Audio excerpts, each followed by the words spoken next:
Bonjour.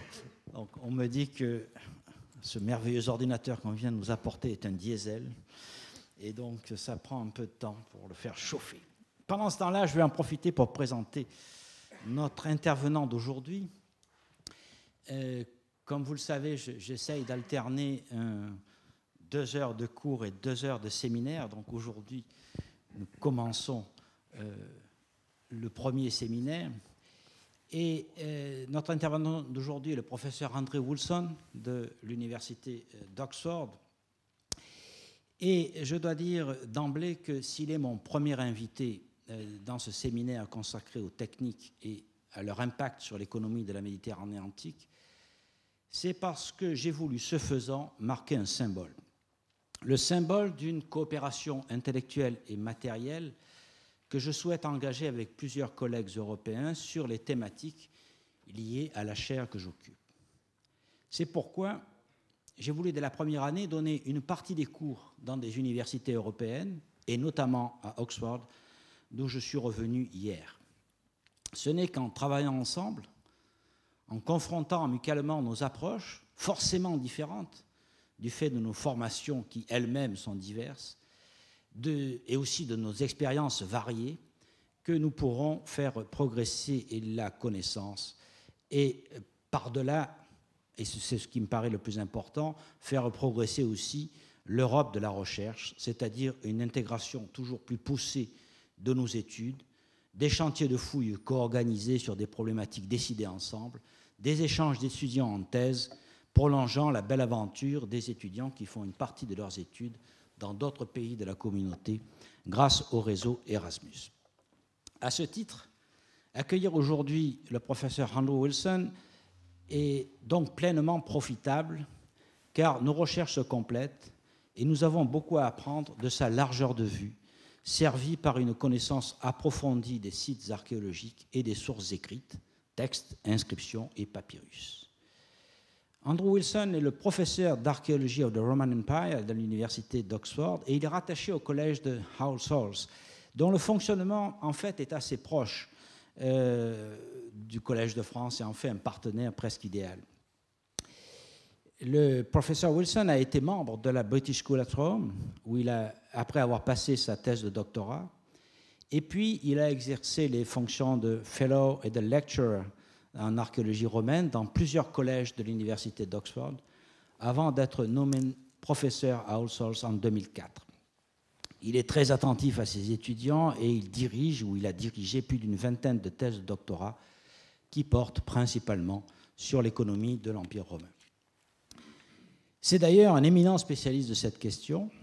Ses travaux portent sur les aqueducs, les captages d'eau, les mèneries hydrauliques et d'une façon générale sur les machines mises en œuvre par les Romains. Il a publié plusieurs articles essentiels, notamment sur le sujet que j'ai entrepris de traiter cette année, et je citerai en particulier sa synthèse intitulée « Machine, Power and Ancient Economy » qui est parue dans le Journal of Roman Studies en 2002. Cet article fut précédé par plusieurs sur les moulins hydrauliques de Rome, notamment du Janicule, et fut suivi par d'autres, par exemple sur les meules et les moulins du Palatin. Mais ce n'est pas seulement un historien des techniques et de l'économie, c'est aussi un praticien de l'archéologie qui apporte beaucoup de documents aux problématiques qui nous occupent. Il a collaboré à de nombreux programmes de fouilles en Italie, au Maroc, en Syrie, à Chypre et en Tunisie. Il a dirigé des fouilles à Rome et à Benghazi en Libye. Et il s'est tout récemment lancé dans une entreprise de grande ampleur, reprendre les fouilles de la cité d'Utique, sur la côte nord de la Tunisie, qui offre un grand potentiel, notamment en ce qui concerne les productions de salaisons de poissons et les indispensables conteneurs que sont les amphores, et aussi, évidemment, en ce qui concerne les infrastructures portuaires.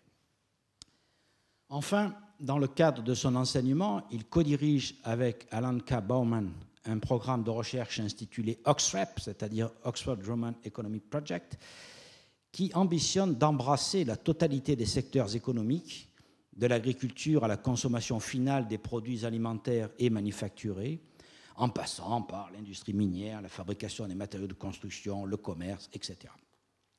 Tout ceci au cours de la période qui s'étend du 1er siècle avant notre ère au IIIe siècle de notre ère, c'est-à-dire la période au cours de laquelle on a de bonnes raisons de penser qu'une certaine croissance économique s'est faite sentir dans le monde méditerranéen. L'idée de base qui structure ce programme est que même si nous manquons de statistiques antiques, il commence à être possible de quantifier certains phénomènes économiques en comptabilisant les vestiges que l'archéologie met au jour en quantité toujours grandissante. Ainsi, la prise en compte des proportions par époque, par exemple des naufrages ou des céramiques, peut nous informer sur l'état du commerce. Ainsi,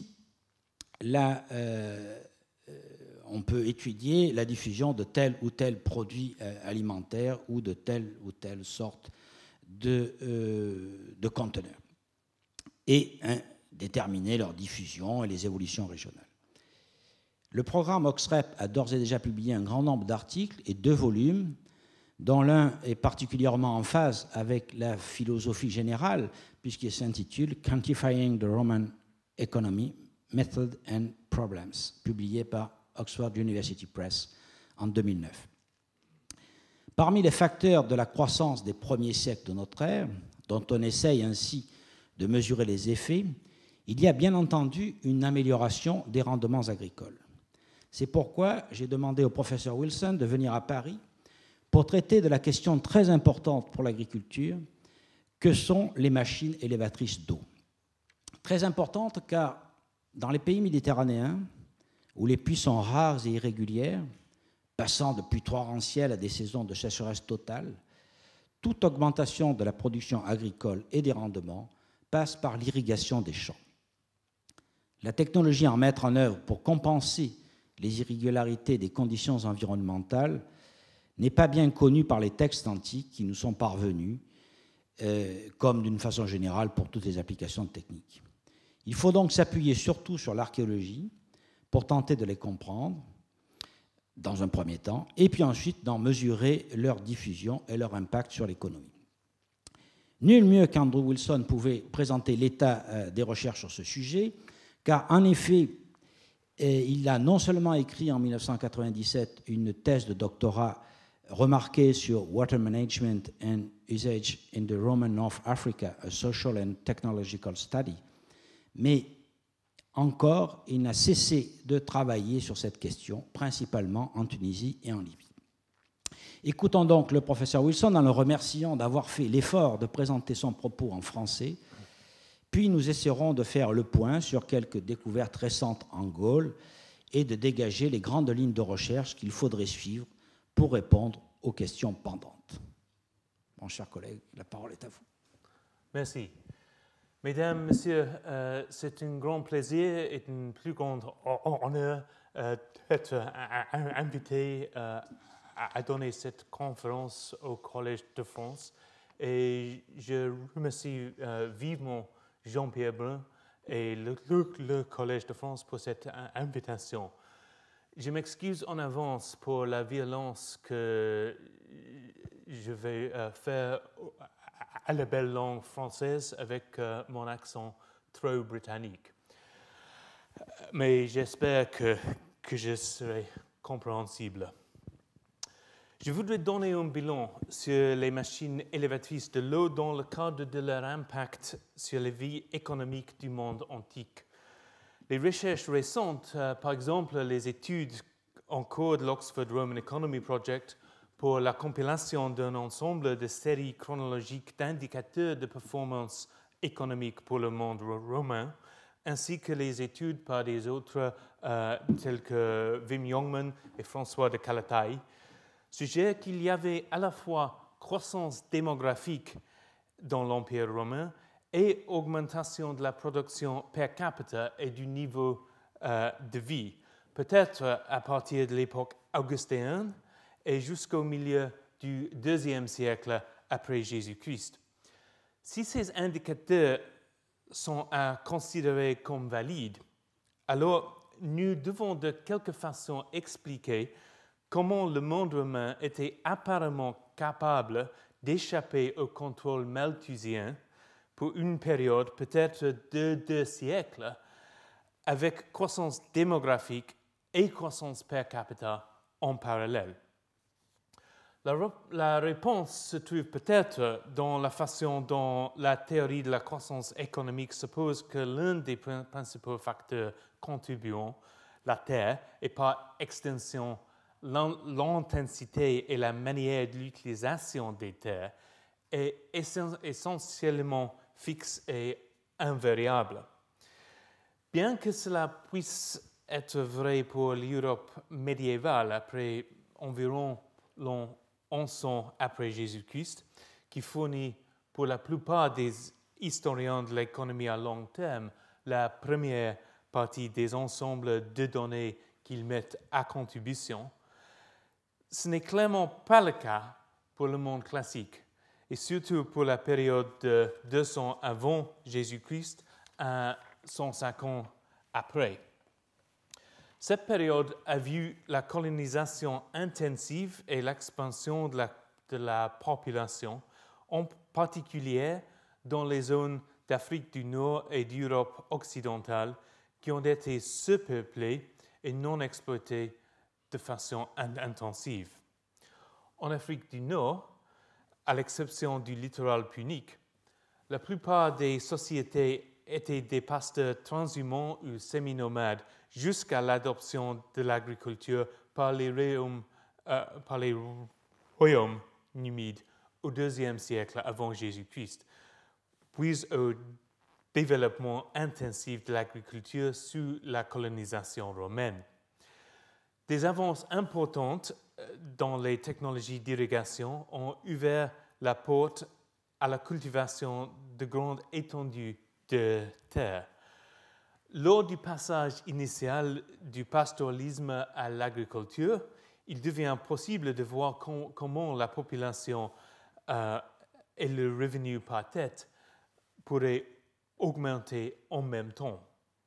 Suivant cette vue, donc, l'équilibre malthusien pourrait être rétabli par des chocs tels que l'introduction de nouvelles technologies particulièrement importantes affectant l'utilisation des terres et de leur capacité de charge. Dans ce cas, technologies agricoles qui permettent de soulever la barre de capacité de charge.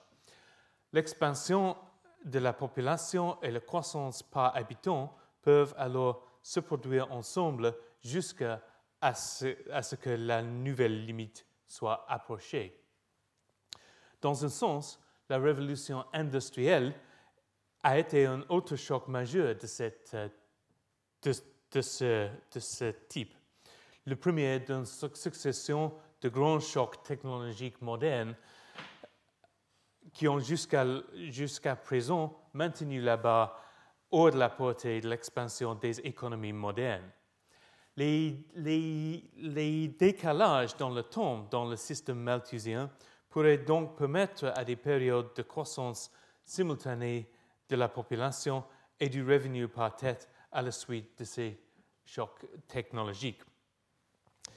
Je voudrais proposer l'idée que plusieurs technologies d'une incidence économique importante ont été développées dans le monde antique et que dans certains cas, la recherche technologique visait directement à accroître la production dans les secteurs agricoles et industriels. Afin de clarifier ce que j'entends par les développements technologiques ayant un impact économique important, il peut être utile d'envisager la relation de la technologie avec les différents facteurs contribuant à la croissance. Les trois facteurs de production, terre, travail et capital, et les différentes composantes de la productivité totale de ces facteurs. La productivité du travail principalement, mais aussi capital humain et capital social. À l'exception des technologies médicales qui peuvent réduire les taux de mortalité ou accroître la longévité, la technologie ne fait généralement pas accroître l'offre de main-d'œuvre, mais utilise l'investissement de capitaux pour produire en retour soit une augmentation de la productivité du travail, soit un produit qui ne pourrait pas autrement être produit, soit tous les deux. La propagation et l'adoption de la technologie seront régies en partie par l'investissement dans le capital humain, la connaissance et la formation nécessaires pour concevoir, construire ou exploiter la technologie appropriée, et par le capital social, les systèmes de gouvernement et les institutions qui peuvent le rendre plus ou moins souhaitable d'investir dans l'invention ou l'application de différentes technologies. Dans cette présentation, je traiterai de certaines technologies de pompage d'eau que je vois comme ayant augmenté la superficie des terres cultivables ou la productivité du travail, ou tous les deux.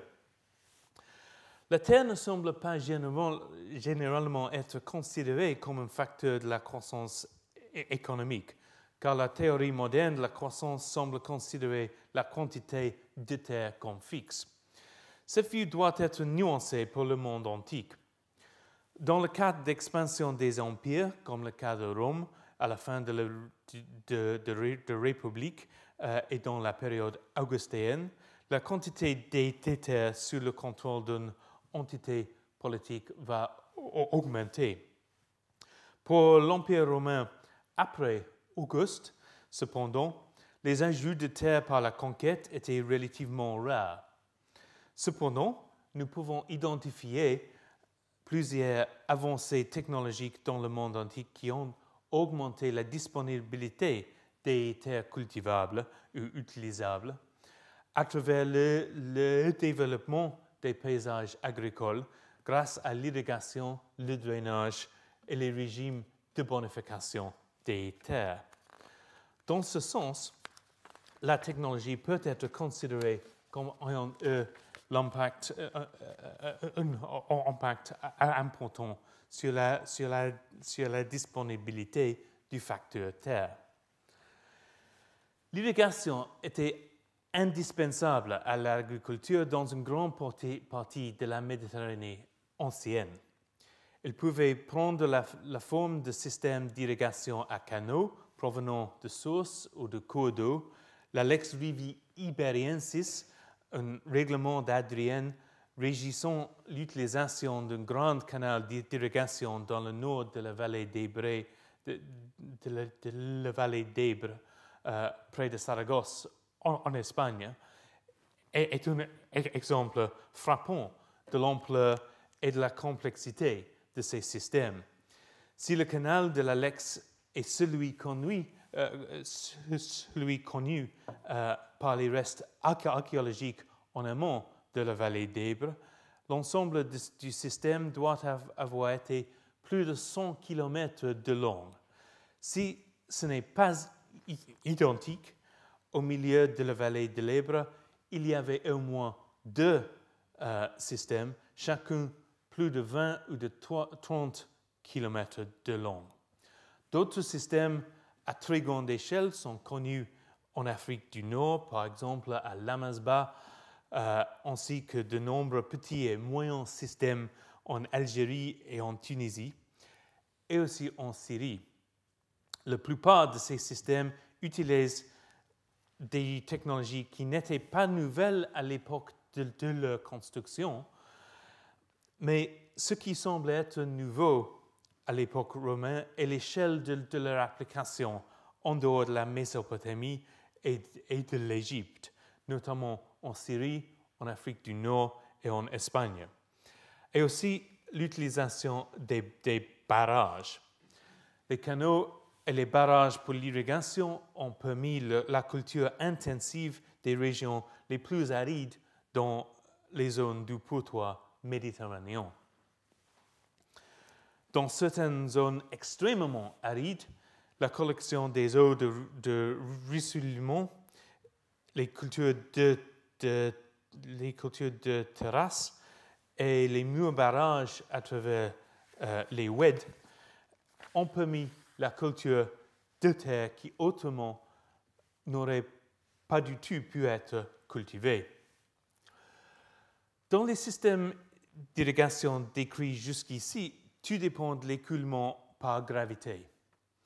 Mais pour irriguer les terres au-dessus du niveau de l'eau disponible localement, l'eau doit être soulevée. Et normalement, c'est excessivement difficile de le faire à la main, sauf dans les quantités assez petites. L'irrigation est dans certaines régions, par conséquent, la culture de la terre au-dessus du niveau de l'eau disponible localement n'est donc possible que grâce à l'utilisation des machines élevatrices de l'eau. Le monde antique a connu une variété de telles machines et je traiterai en particulier des preuves archéologiques de l'utilisation et de la propagation à travers l'Empire romain dans son ensemble des machines qui ont été utilisées dans des contextes agricoles. Le chadouf, le vie d'Archimède,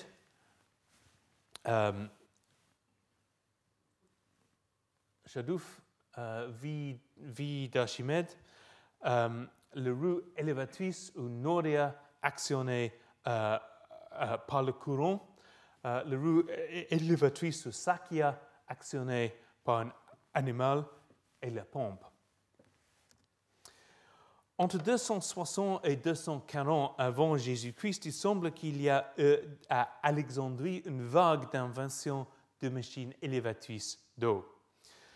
Plusieurs machines élévatrices sont mentionnées dans les écrits de Philon de Byzance, soit dans l'original grec, soit dans les traductions arabes de parties grecques de l'œuvre maintenant perdue, mais dont on peut néanmoins démontrer l'origine grecque grâce à l'utilisation de l'ordre alphabétique de la langue grecque plutôt qu'arabe pour l'allettrage des schémas annexés.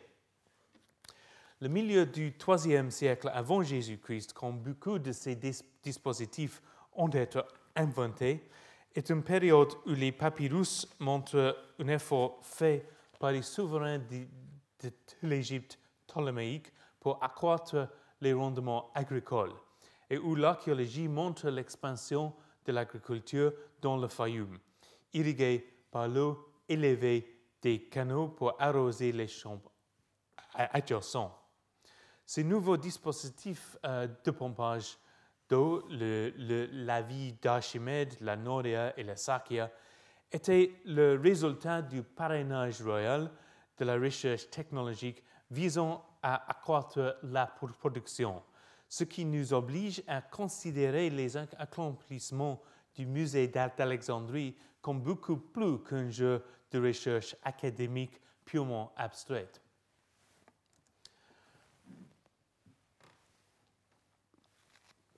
Avant le IIIe siècle avant Jésus-Christ, la seule machine à la disposition du monde antique était le chadouf, un facho pivotant avec un seau à une extrémité et un contrepoids à l'autre. Son avantage était qu'il permettait à l'opérateur de tirer vers la base sur le seau pour le manger dans l'eau en utilisant les muscles plus forts du dos et des jambes et de soulever le contrepoids. Sur la libération de la corde, le contrepoids soulève le récipient d'eau qui, l'exploitant, bascule tout simplement dans un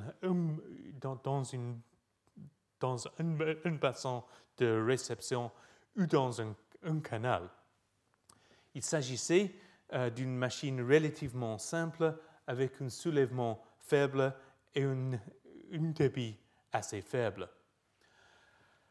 Le chadouf était connu en Égypte au second millénaire avant Jésus-Christ et il était répandu dans le monde antique. Un chadouf romain est visible sur la mosaïque ici de la maison des Labéry à Oudna en Tunisie dans une scène agricole. Au 7e siècle après, Isidore de Séville dit qu'en Espagne, on l'a nommée Siconia, ou Cigogne, à cause du mouvement va-et-vient. Les trouvailles archéologiques de Chadouf sont presque inexistantes parce que leurs composantes sont en bois et ne laissent pas de traces. Mais il est sûr que ce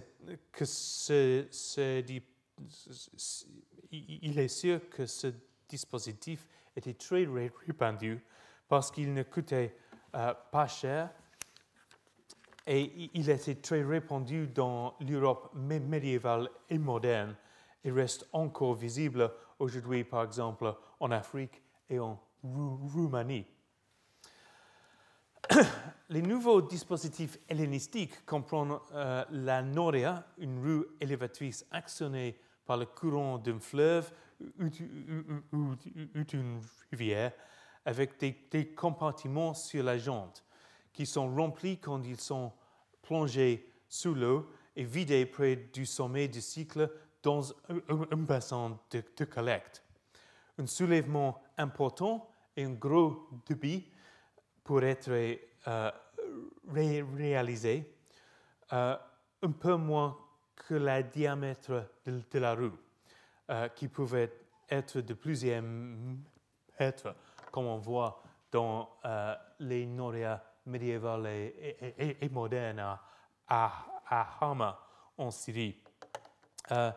Et le noria ne nécessitait pas de travail humain ou animal pour fonctionner. Donc, on voit les norias à Hama en Syrie ici, dans le Fayoum en Égypte et une mosaïque d'Apamé en Syrie. Bien que cette machine donne des avantages importants, peu de traces archéologiques sont connues. Encore une fois, parce que cette machine était essentiellement en bois. Mais nous avons cette mosaïque d'Apamé en Syrie de 451 après Jésus-Christ, qui montre clairement une noria de forme identique aux norias d'origine médiévale encore visibles à Hama, si elles ne sont pas maintenant détruites par l'armée syrienne dans les bombardements récents. À noter le support pour l'axe du roue, exactement le même dans le mosaïque comme dans les roues de Hama. Il y a aussi des norias en Égypte, à Médinat el-Fayoum, et aussi sur l'Euphrate et à Cordova en Espagne. La diffusion des norias dans l'époque récente a créé l'impression que dans l'Antiquité, la zone de diffusion était principalement le Proche-Orient et qu'elles ont été introduites en Espagne par des Arabes. Mais déjà au 1er siècle après Jésus-Christ, Lucrèce, écrivant surtout pour un public en Italie, a employé l'image de la noria comme métaphore pour la rotation cosmique. Ut fluvius versare rotas atque haustra videmus, comme nous voyons les fleuves tourner des roues et des seaux. Pour que la métaphore soit utile, la noria devait être connue à son public italien. Et au IIIe siècle après Jésus-Christ, l'empereur Élagabal a ligoté des flagonneurs aux roues élévatrices et les a baptisés Ixiones Amicos, ses amis ixioniens. Aussi le toponyme ad rotas, près de Venafro en Italie, faisait-il référence à des roues élévatrices. On peut donc supposer que la noria était déjà répandue en Italie déjà à l'époque romaine, et si en Italie, pourquoi pas aussi dans les autres provinces. Les Arabes ont-ils trouvé les norias en Espagne au 8e siècle, survivance de dispositifs romains. Cette supposition trouve un soutien dans la découverte, il y a quelques années, d'une installation de Noria à Salone, en Dalmatie, datant du VIe siècle après Jésus-Christ. On voit sur les murs d'une branche de l'aqueduc à l'intérieur de la ville les traces de rotation d'une rue. Peut-être on les voit ici sur les dépôts calcaires au bord du canal d'aqueduc.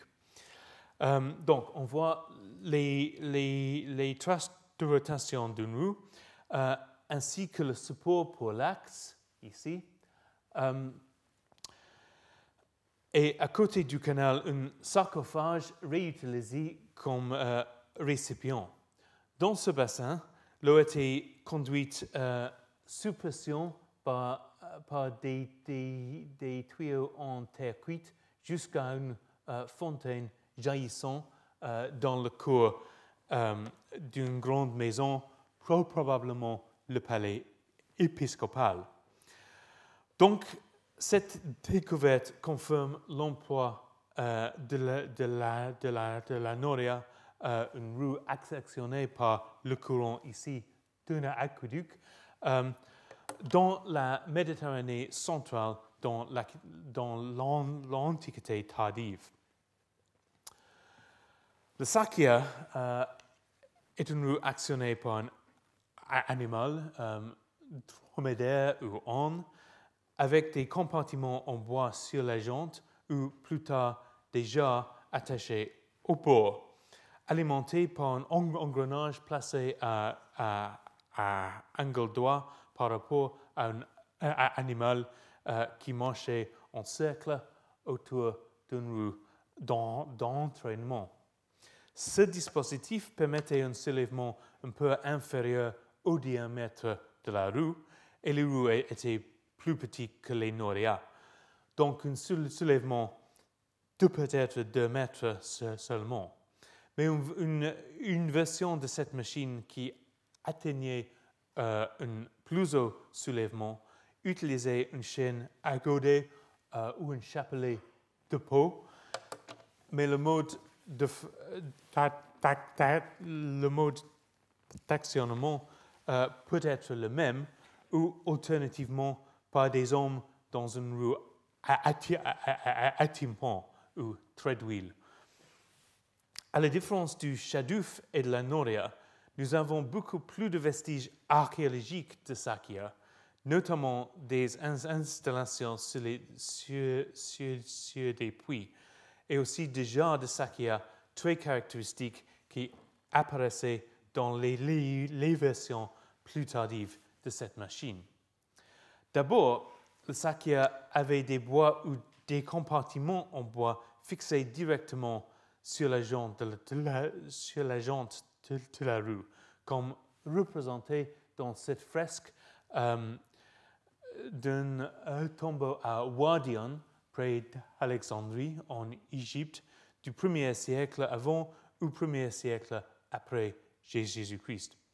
Cette représentation montre évidemment un dispositif pour l'irrigation rurale.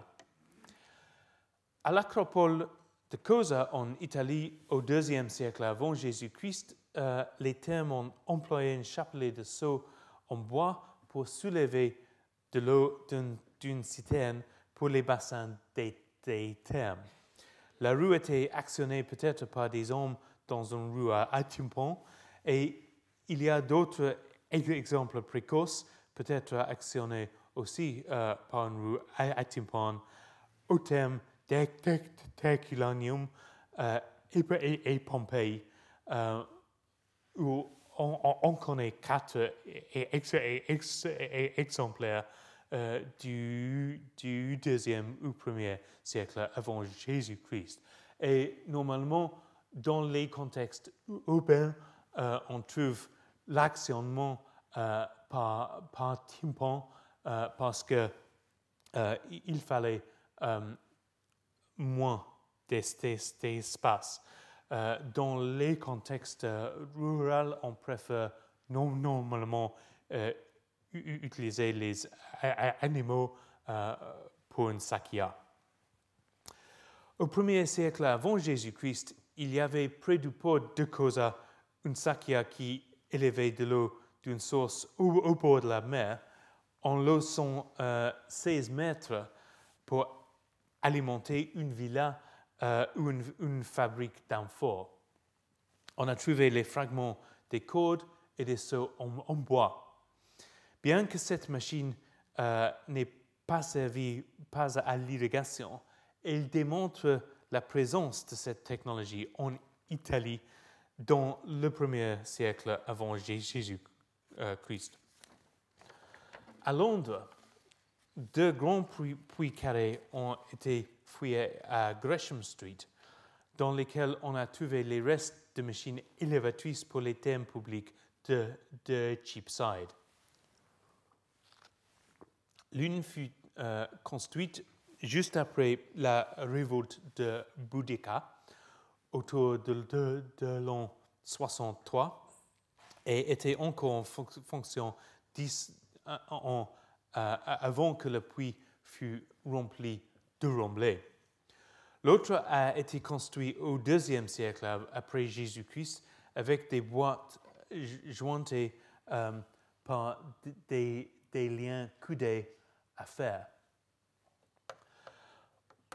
On a construit une réplique fonctionnement au musée de Londres pour faire participer le public, mais originalement, c'est plus probable que la force motrice était un animal et pas les personnes. Donc, la technologie de la sakya est connue dans Britannia 20 ans après la conquête romaine, et la technologie est évidemment assez vite diffusée. Elle était employée dans un contexte civil ou urbain, et il n'y a pas besoin de voir l'armée comme agent de diffusion. Ces dispositifs connus archéologiquement n'étaient pas pour l'irrigation rurale, et ils sont connus par les fouilles de sites urbains et seulement à cause de la préservation des composantes en bois dans des conditions anoxiques dans les puits. Plus tard, la machine a été modifiée pour remplacer les boîtes en bois par des pots en terre cuite qui coûtaient moins cher parce que plus rapide à fabriquer et parce que dans les pays dans lesquels l'irrigation par sakya était plus nécessaire, surtout l'Égypte et le Proche-Orient, le bois n'est pas abondant. On peut reconnaître ces gens par les boutons qu'ils ont à la base pour attacher la corde qui fixe la jarre à la roue. Ces récipients très distinctifs ont rendu cette machine beaucoup plus visible en termes archéologiques, et on les trouve dans les puits et sur la surface autour des puits en Égypte, Israël et en Syrie romaine et byzantine, et même comme offrande dans les tombeaux en Nubie. Cette innovation est datée par des trouvailles déjà de sakya en Israël au IIIe siècle après Jésus-Christ, mais la céramique de sakya devient fréquente à partir du IVe siècle. Et on a pensé que les réductions de taxes sur les terrains irrigués sous Dioclétien ont favorisé l'emploi de la sakya. La taille et la forme des puits peuvent aussi permettre de reconnaître des sakyas. Des puits assez grands pour l'installation d'une rue, par exemple 3 mètres sur 1 mètre ont été identifiés à Andoïne en Syrie, où Malia Mango a fouillé un puits dans les thèmes byzantins, milieu du VIe siècle, thèmes qui ont aussi livré déjà de Sakya. Et il y a aussi un puits très semblable au bord du site, ici, 3 mètres par 1 mètre. Un puits du même type a aussi été trouvé sur le site byzantin important de Qazi ibn Wardan, aussi du milieu du VIe siècle. À Ptolémaïs, en Cyrénaïque, en plein centre de la Piazza delle Cisterne, on voit un puits construit en briques. Le ciment ici est moderne, bien sûr.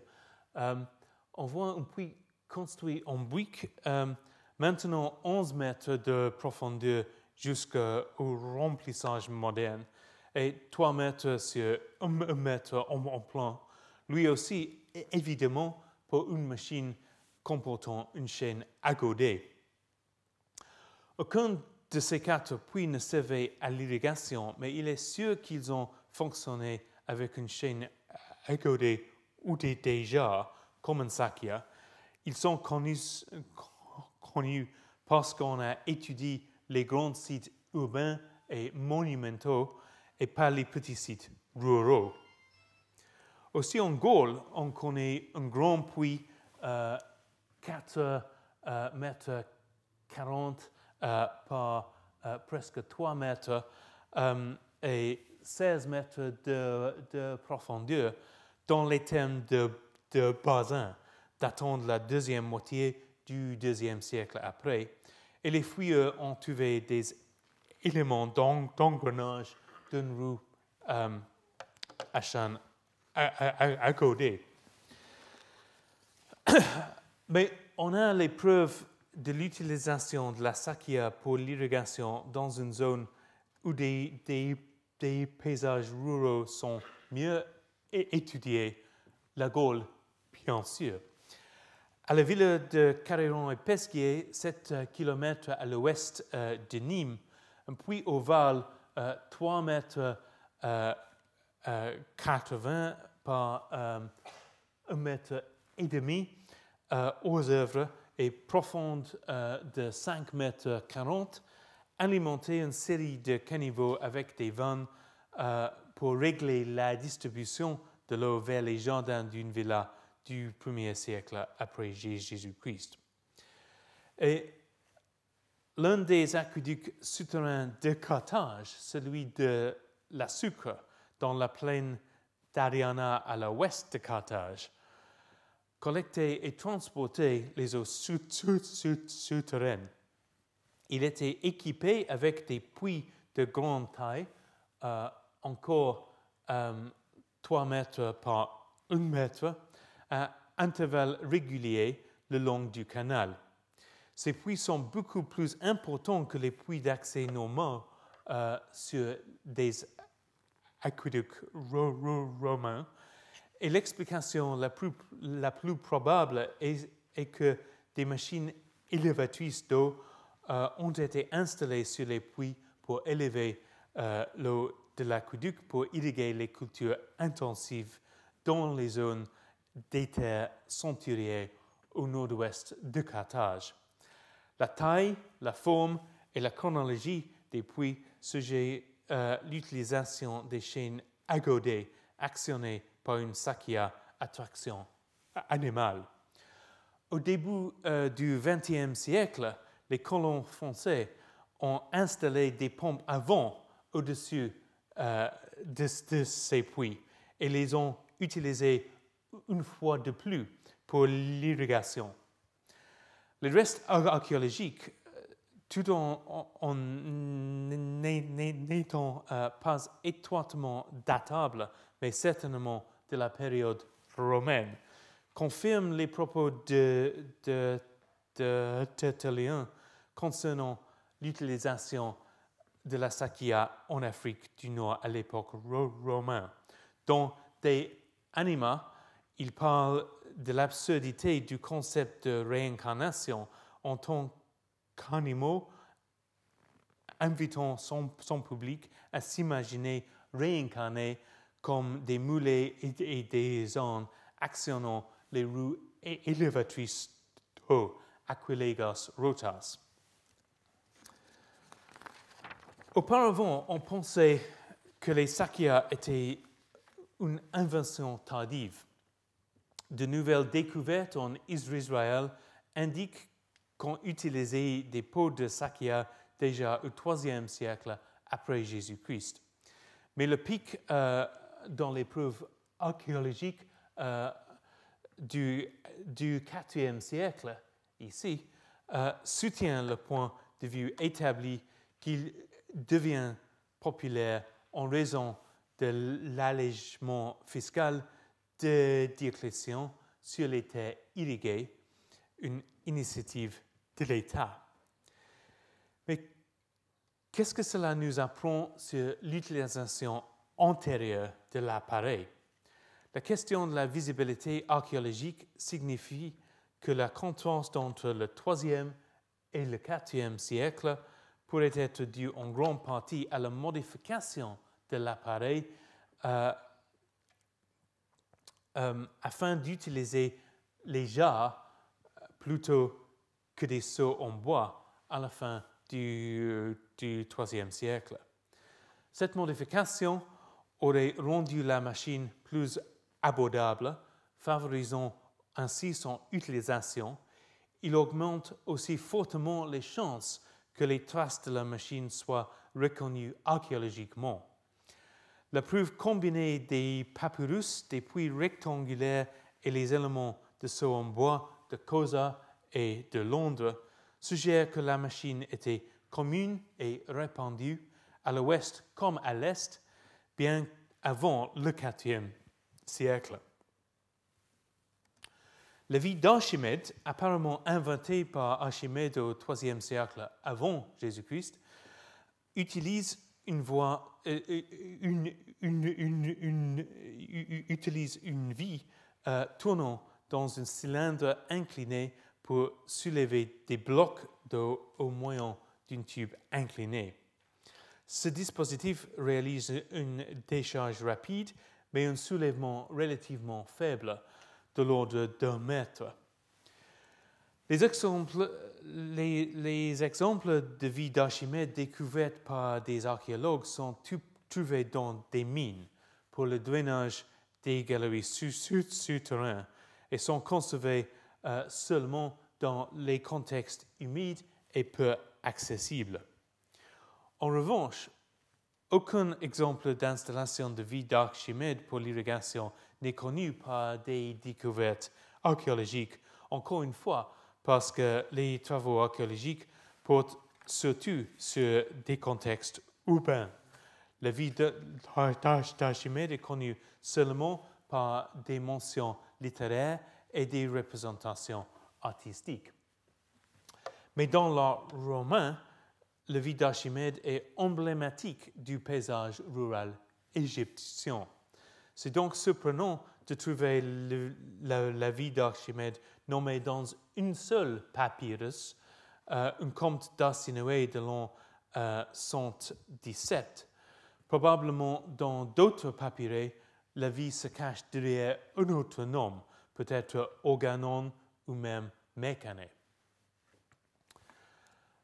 La pompe de Ctésibios a été inventée au IIe siècle avant Jésus-Christ et était à l'origine faite en bronze. Cette machine demandait une grande précision dans l'ingénierie en bronze et son utilisation était pour le feu cadre dans les mines comme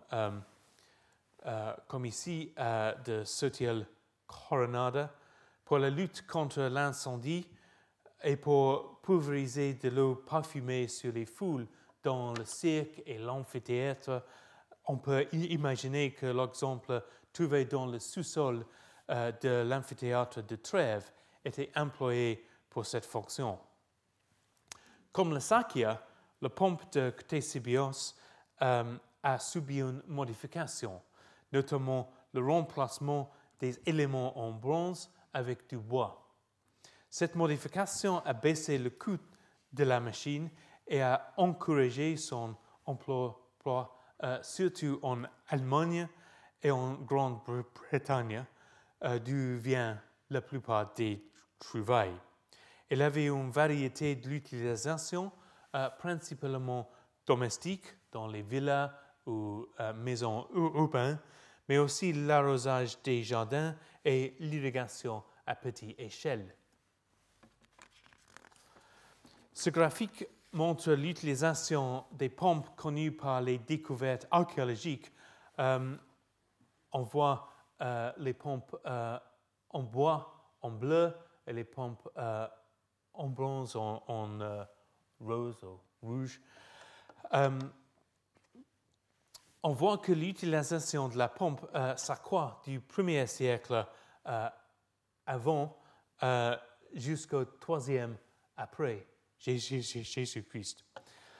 Ces dispositifs ont tous été utilisés par l'irrigation ainsi que pour d'autres fins.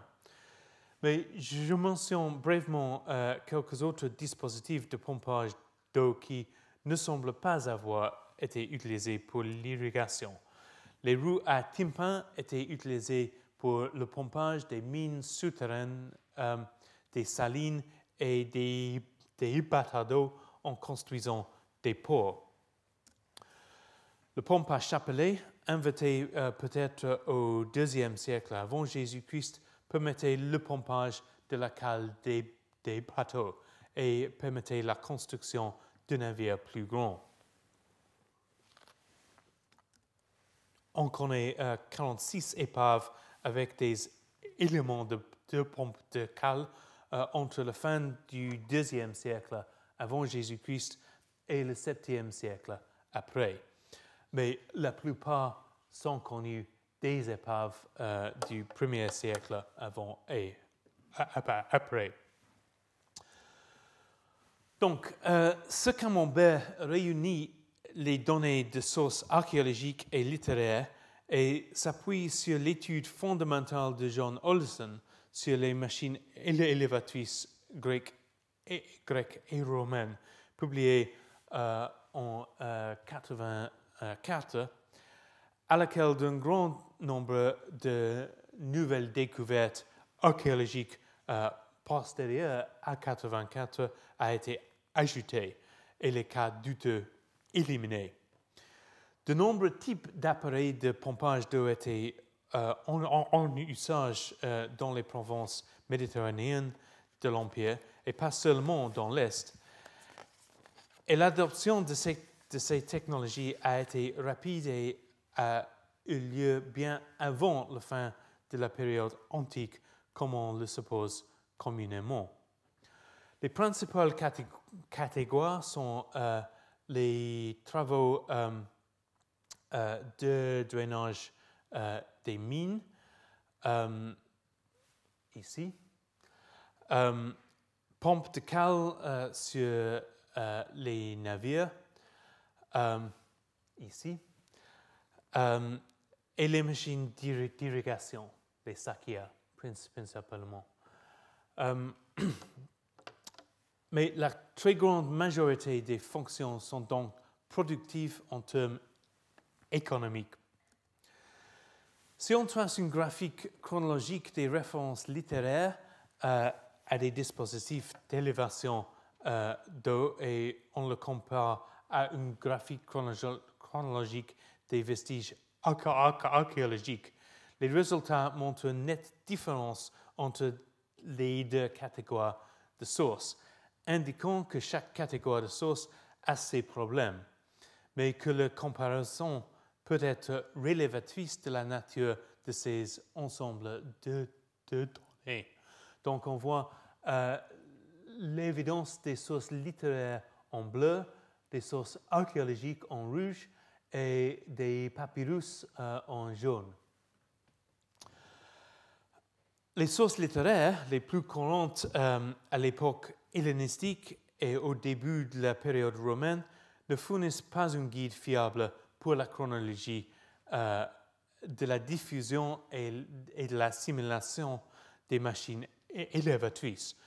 Donc, on voit qu'il y a peu de références littéraires après le 1er siècle, après Jésus-Christ.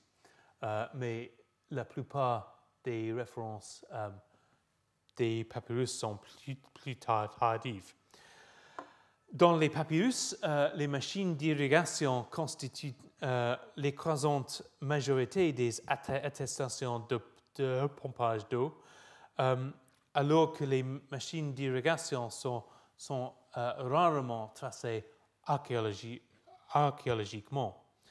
Les preuves archéologiques augmentent fortement en quantité avant que les sources littéraires en fassent état, soit au IIe siècle avant Jésus-Christ, ce qui est compatible avec l'explication de cette diffusion généralisée de ces technologies par les conditions d'unité politique et de communication accrues rendues possibles par l'Empire romain.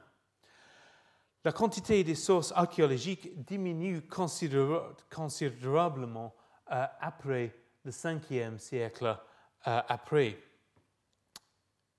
En contraste avec les sources papyrologiques pour l'Égypte, qui montrent un pic majeur au 6e siècle.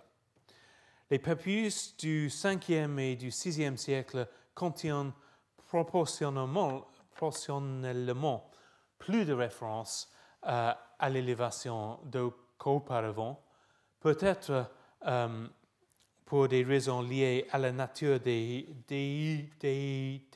documents. En raison de différents biais dans les différents types de sources et des différents seuils de visibilité des dispositifs au fil du temps, il est clair que pas un seul type d'évidence archéologique, littéraire ou papyrologique donne une image fiable des tendances dans l'usage de l'eau. La technologie de l'élevage et par extension sans doute d'autres technologies et que toute compréhension réelle du phénomène doit provenir d'une analyse de tous les types de sources. Mais ce qui est évident à partir des papyrus, c'est que l'irrigation artificielle n'était pas seulement une composante importante de l'agriculture dans l'Égypte byzantine, comme on le pense, mais aussi une caractéristique importante de l'économie agricole égyptienne à l'époque romaine, étant donné le très grand nombre de références à des machines élévatrices d'eau au IIe et IIIe siècle. Lorsque le contexte est donné, on voit que les machines d'irrigation mentionnées dans les papyrus ont fréquemment servi à l'arrosage des parcelles de culture intensive et de culture de grande valeur, les vergers et les vignobles.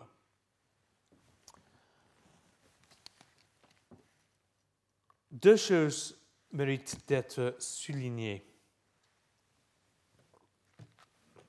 La première concerne les différents modèles obtenus par les différentes catégories de données, ce qui indique des problèmes avec chaque série de données, mais qui, mis en parallèle, sont révélateurs de la nature de ces ensembles d'évidence.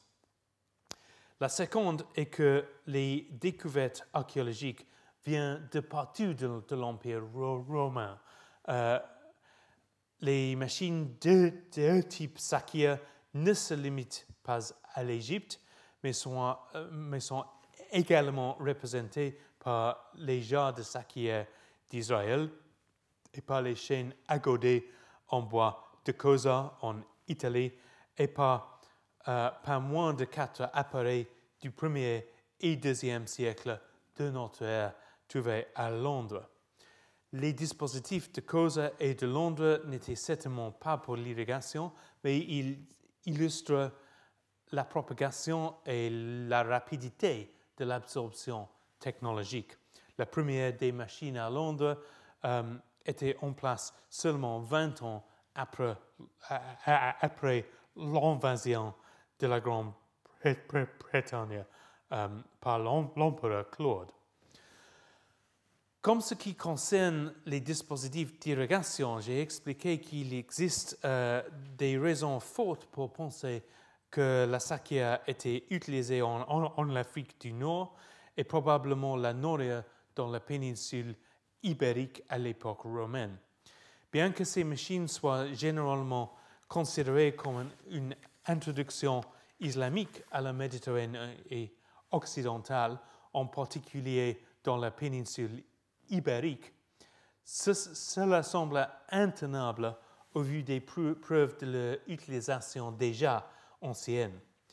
Ils doivent représenter soit une survivance de l'époque romaine, soit une réintroduction après une période pendant laquelle la technologie était tombée hors d'usage dans l'Espagne wisigothique. Dans tous les cas, l'idée introduite par Andrew Watson d'une révolution agricole dans le monde islamique se fonde largement sur l'idée que les Arabes ont introduit des dispositifs d'irrigation et des systèmes qui n'avaient pas été largement utilisés dans le monde romain. Mais à la lumière des recherches récentes sur les canaux d'irrigation romains en Espagne et sur les machines élévatrices de l'eau, cette thèse ne tient plus. Ce qui apparaît à sa place est la probabilité très réelle que la diffusion et l'adoption de ces technologies d'irrigation dans les mondes hellénistiques et romains a stimulé à la fois les surfaces cultivables disponibles à Rome et la production agricole par habitant de ces zones. Merci.